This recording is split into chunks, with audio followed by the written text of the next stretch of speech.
नमस्कार, मेरा नाम सौरभ शुक्ला और आप देख रहे हैं न्यूज़ 18 यूपी उत्तराखंड का डिजिटल प्लेटफॉर्म। बड़ी खबर नेपाल से है, जहां देश को उसकी पहली महिला प्रधानमंत्री मिलने जा रही है।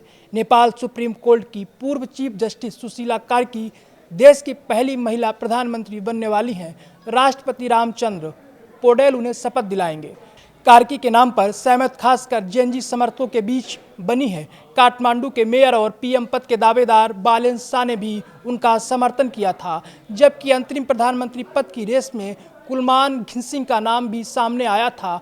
घिसिंग नेपाल बिजली बोर्ड के प्रमुख रह चुके हैं। सुशीला कार्की पिछले कई सालों से नेपाल में सरकार विरोधी प्रदर्शनों का चेहरा रही हैं। मुख्य न्यायाधीश रहते हुए उन्होंने भ्रष्टाचार के खिलाफ कई बड़े फैसले दिए और यही वजह रही कि वे नेपाल के नौजवानों खासकर जेएनजी के बीच बेहद लोकप्रिय बनी। 73 साल की सुशीला नेपाल की पहली महिला चीफ जस्टिस भी रह चुकी हैं। उनका जन्म 7 जून 1952 को विराटनगर में हुआ था। 11 जुलाई 2016 को वे नेपाल सुप्रीम कोर्ट की चीफ जस्टिस बनी। हालांकि वे इस पद पर 1 साल से भी कम रहीं, क्योंकि 30 अप्रैल 2017 को उनके खिलाफ महाभियोग प्रस्ताव लाया गया और उन्हें सस्पेंड कर दिया गया था। कार्की अपने माता पिता की 7 संतानों में सबसे बड़ी हैं। 1972 में उन्होंने विराटनगर में बीए किया और 1975 में भारत के बनारस हिंदू यूनिवर्सिटी से पॉलिटिकल साइंस से मास्टर्स किया था। इसके बाद 1978 में त्रिभुवन यूनिवर्सिटी से कानून की पढ़ाई की और वकालत शुरू कर दी। हाल ही में दिए एक इंटरव्यू में कार्की ने बीएचयू के दिनों को याद किया। उन्होंने कहा, मुझे आज भी वहाँ के शिक्षक, दोस्त और गंगा किनारे का हॉस्टल याद है।